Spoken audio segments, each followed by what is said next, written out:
Good morning. Oh yeah, Michael here. And today we're looking at some of Job chapter 30. In the last chapter, Job recounted some of his glory days. But now he's back to reality and giving us a look up close and personal. We're going to have some commentary from Matthew Henry and Enduring Word. So let's try and intertwine it as we look perhaps at the most verse 14 verses of Job chapter 30. And Matthew Henry comments in regards to Job's honor is turned into contempt. Job, a burden to himself. And suggests Job contrasts his present condition with his former honor and authority. What little cause have men to be ambitious or proud of that which may so easily be lost? And what little confidence is it to be put in it? We should not be cast down if we are despised, reviled, and hated by wicked men. We should look to Jesus, who endured the contradictions of sinners. Let's look at the first 14 verses. Verse 1.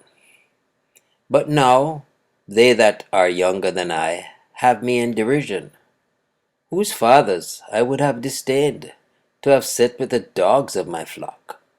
Yea, whereto might the strength of their hands profit me, in whom old age was perished. For want and famine they were solitary, fleeing into the wilderness in former time, desolate and waste. Who cut up mallows by the bushes, and juniper roots for their meat. They were driven forth from among men. They cried after them as after a thief. To dwell in the cliffs of the valley, in caves of the earth, and in the rocks. Among the bushes they bred, under the nettles they were gathered together. They were children of fools, yea, children of basement. They were viler than the earth. And now am I their song, yea, I am their byword. They abhor me, they flee far from me, and spare not to spit in my face. Because he hath loosed my cord and afflicted me, they have also let loose the bridle before me. Upon my right hand rise the youth, they push away my feet, and they rise up against me, the ways of their destruction.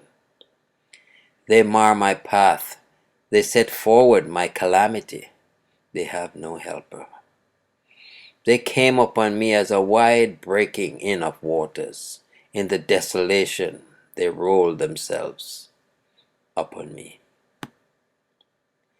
And looking at the enduring word, some commentary in regards to certain verses. For example, now they mock me, men younger than I, whose fathers I disdained to put with the dogs of my flock. Job was tortured by the irony of it all.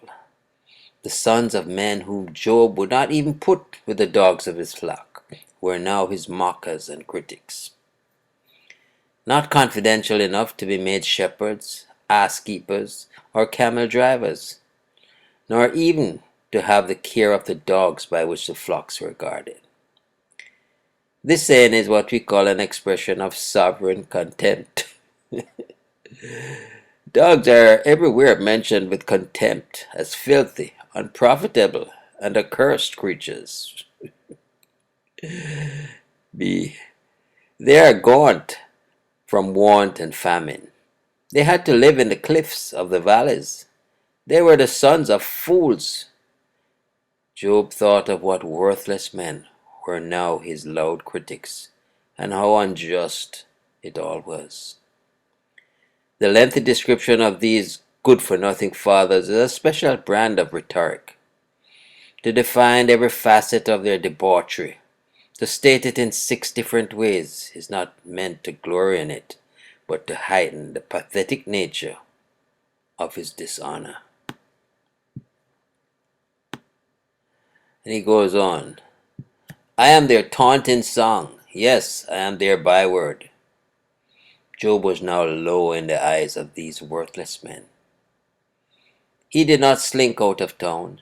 He was run out on a rail. Why else would he be sitting on an ash heap and scraping his pustules with a shard of pottery? Obviously, his neighbors had forcibly removed him to quarantine in the town dump, where he would have been exposed to more disease, to the elements, to rats and lice, and worst of all, perhaps, to further public humiliation.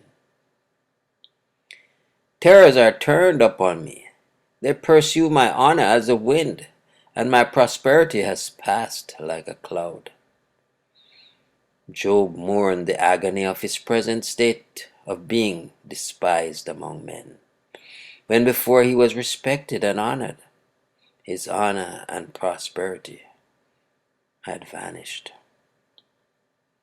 to come as broad breakers under the ruinous storm they roll along. Verse 14 is very vivid. Job thought of himself as a city with a wide, gaping breach in its wall. The stones come crashing down, and amid the rubble, the instruments of siege warfare roll through.